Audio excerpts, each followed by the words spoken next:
भारत में 25 करोड़ अकाउंट्स एक साल से निष्क्रिय पड़े हुए हैं और इनमें लगभग 42,000 करोड़ रुपए है और आरबीआई के पास ये एक अनक्लेमेड डिपॉजिट है। आखिर इन पैसों का होता क्या है, इससे आपको और हमें क्या फायदा, क्या ये सारा पैसा बाद में सरकार का हो जाता है? तो चलिए जानते हैं। आपके पास कितने रुपए आपके बैंक अकाउंट में, आपको याद ही होगा।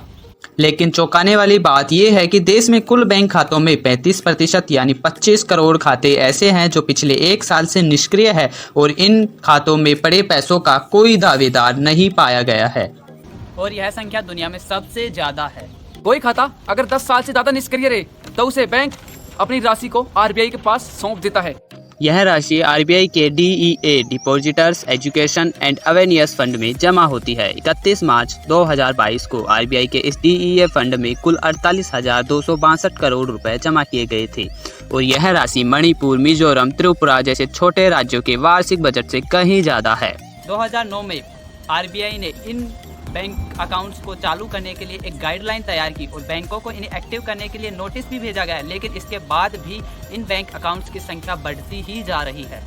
वर्ल्ड बैंक का मानना है कि निष्क्रिय खाते बताते हैं कि यह खाताधारी मुख्य आर्थिक धारा से नहीं जुड़ पाए हैं। निष्क्रिय खातों की संख्या ज्यादा तब बढ़ गई जब जन धन खाते खोले गए, तब से अब तक इन खातों की संख्या बढ़ती ही जा रही है। 2009 में आरबीआई ने निष्क्रिय खातों के लिए गाइडलाइन जारी की थी। इसका आज भी प्रयोग हो रहा है, लेकिन फायदा कुछ नहीं। आरबीआई ने कहा कि यदि 2 वर्षों तक किसी खाते में ट्रांजैक्शन नहीं हुआ तो उस अकाउंट को बंद कर दिया जाएगा, अर्थात निष्क्रिय कर दिया जाएगा। इन खाताधारकों को चिट्ठी, मेल, फोन के जरिए तलाशे। यदि खाताधारक निष्क्रिय का कारण दे तो 1 ही वर्ष का समय दे।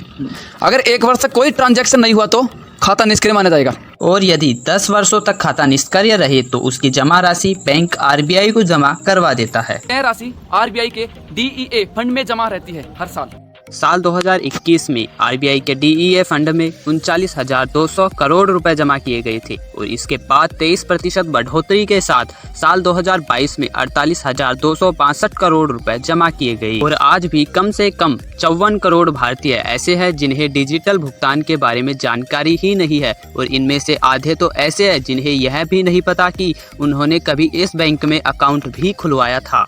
क्या इसकी संख्या कभी कम हो पाएगी? कमेंट सेक्शन में लिखना ना भूलिए। ऐसे ही अमेजिंग वीडियोस के लिए हमारे चैनल को सब्सक्राइब करना बिल्कुल भी ना भूलिए और वीडियो को अपने दोस्तों के साथ शेयर भी करें। मिलते हैं नेक्स्ट वीडियो में।